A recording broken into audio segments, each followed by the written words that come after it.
Have you ever had the thought of wanting to be the main character in your favorite medium? Whenever it is a movie, book, manga, anime? Well, this is not such a story, because this one will be told from the three main viewpoints. The viewpoint of the consumer, with in this case the reader, Kim Dokja. The second viewpoint is of the main character of the story, Yo Jong-hyuk. And the last viewpoint is from TLS, who plays the role of the author of The 3 Ways to Survive the Apocalypse. Overall, the story begins by following Kim Dokja, a salaryman whose only hobby is reading a particular web novel called The 3 Ways to Survive the Apocalypse daily. After reading the last chapter of the novel, he finds out that the free version of the novel is no more and it become paid content. So something that happens all the time in life, no?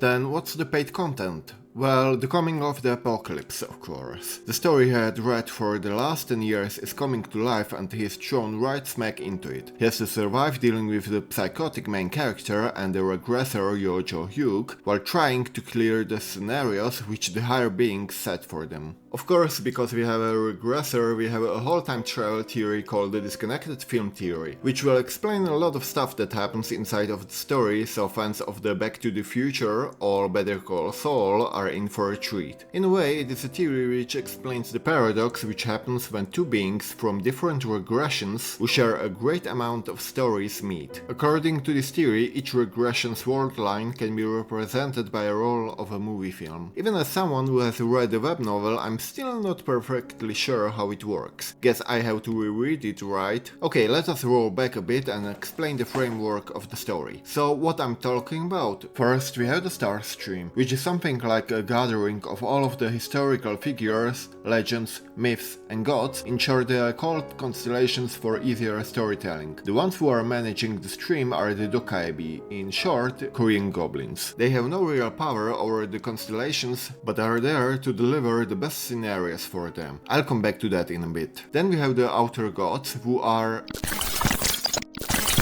expect that they are living outside of the star stream. They can influence the scenarios or they can sponsor the incarnations the same way the constellations do. Of course, this is still only the rough outline of all the things considered. What are the scenarios? Well, they are a place to either strengthen the existing stories or create new ones. Who clears the scenario? Well, the incarnations. First, they are just your average Bob and Mary, normal people who are thrown right into the craziness. It's a bloody process with a lot of casualties where only the ones with the right amount of crazy can progress. Slowly collecting stories and progressing the scenario is the main goal. But why should they progress the scenario? Well, because the end goal of the scenario is...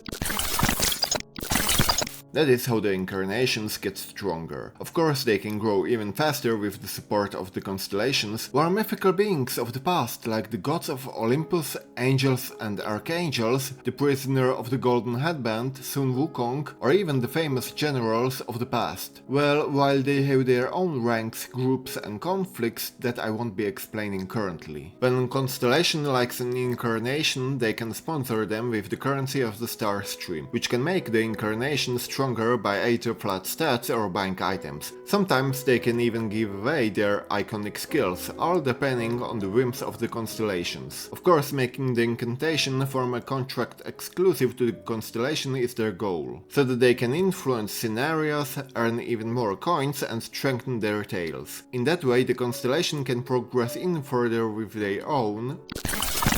Yes, you heard it right, in the end, even the constellations are not... from the... In layman terms, it's like in real life streaming, but the donors are from the historical figures and you're trying to survive the crazy scenarios and situations that happens around you. The more interesting the scenario is, the more fun is it for the constellations and the more coins you will get, which translates directly to your strength. That is the rough simplified outline of the framework for Omniscient Reader Viewpoint. I will not be talking directly about the story or exact scenarios, cause that would be spoiler territory, and I really loved the series with my whole heart. I was happy at moments, at other ones I cried. The character interactions felt so real that I understand why Kim Dokja wanted to make his own ending to the story. Every character inside of Omniscient Reader Viewpoint has their own story, their own thoughts and their own plans. Yes, some of the characters are from the novel, but not all of them are part of it. I will explain a little bit about our reader Kim Dokja. His past is a sad one. He, who lived with the stigma of having a mother who killed his own father,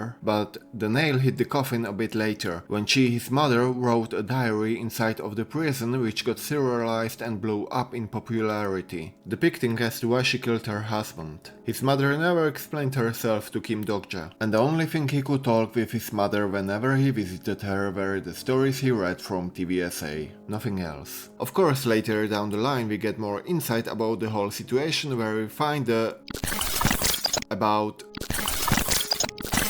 he was a loner for the most part, immersed in novels but mostly in TVSA. It followed him for the 10 years whenever it was the high school days full of pain because of the incident at home, the military, or the shitty work environment at the company. All because he was born into the world with the wrong world settings of non-fiction. But lo and behold, with the start of the scenarios, he was able to cut himself free from the world setting of non-fiction, switching to fiction. Will we see how a reader is gonna affect the whole star stream with his decisions? So what about the main character of the story, Yojo Hyuk? Currently is at his third regression from what we are told, meaning he tried to progress as much as he could, except that he could not clear it in the second one. He is being portrayed as a madman, psychotic killer, a crazy son of a gun who will use everyone useful to him and throw away everyone he does not deem necessary. Or at the very least, that's the general description of him. Of course, if you know that you are stuck inside of an endless loop of regression, knowing that all of your hard work will go down the drain the moment you die, that everyone you knew forgets about you, and that you have to live the life of misery inside the scenarios again and again, would slowly eat away at your drive. That's where the regression depressions comes at play. Mentally he's in a rough spot. Heck, Dokja even calls him a sunfish because of an internet meme. Because that's how delicate he is. For him to accept Dokja as a comrade is something which is really hard for him. Because everyone else either dies first or they betray him at a crucial moment. The whole story is character driven.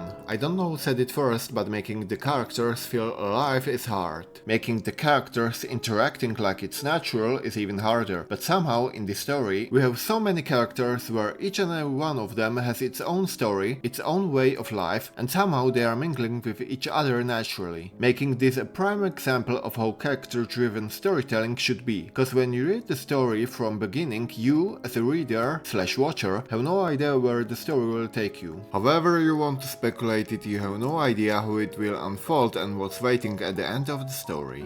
I don't remember all of the details as I read the novel a year or two ago, but one of the examples I know is the identity of the secretive plotter or the constellation which is behind Lee Gil-yong. But where's the fun with spoiling everything, right? I will say something that some people will disagree with probably, but the best medium for the story is the one in which you can go at it at your own pace, meaning either a web novel or webtoon variant. Later down the line, when we get the anime adaptation, it will be amazing, I have no doubt about it. But because the story is focusing a lot on the interactions of the streamer and the viewer, and a lot of times in the anime adaptation you will have no time to read all of the messages, it can be done, and I'm not saying that it's impossible, but making it feel dynamic with tons of messages and a big load of information will be really hard. Still, I hope they will tackle the hurdle and get over it, because this will be the best story of the decade. Overall, the web novel has 551 chapters, which is decent, being not too long or too short. Most Korean novels span from 200 to 350 chapters. As for the Chinese ones, they can span in the thousands of chapters, like Martial World 2200, Martial God Ashura, over 5900 chapters. I mean, if I want to talk about the best story I have read, it would be no doubt Omniscient Reader Viewpoint. But a really close contender to that would be really hard to pick, because I mean all of the stories written by Regan are amazing, but the one that affected me the most was Pursuit of the Truth. And the one I had the hardest time to get into, which I ended up rereading the beginning 100 chapters like 3 times till I finally finished the whole story, was Renegade Immortal. The other story I really liked was Desolate Era, written by IE Tomatoes, and to round up the top 5 would be The Edgy Against the Gods by Mars Gravity. But I stopped at 1.7k because the author had problems to finish the series, which is understandable when you create such a big world with so many plot points. Seeing how reading novels was part of his life, I understand Kim Dokje a bit. Whenever it was in the university years where I failed, or whenever it was abroad working in shifts of me traveling there for 3 to 6 weeks and after that going home for a week or two just to repeat itself for years, web novels were a part of me dealing with stress of not being at home or with friends. It helped me not to blow out at my coworkers, just my own little world tucked away from reality. My light at the tunnel, if you understand what I mean.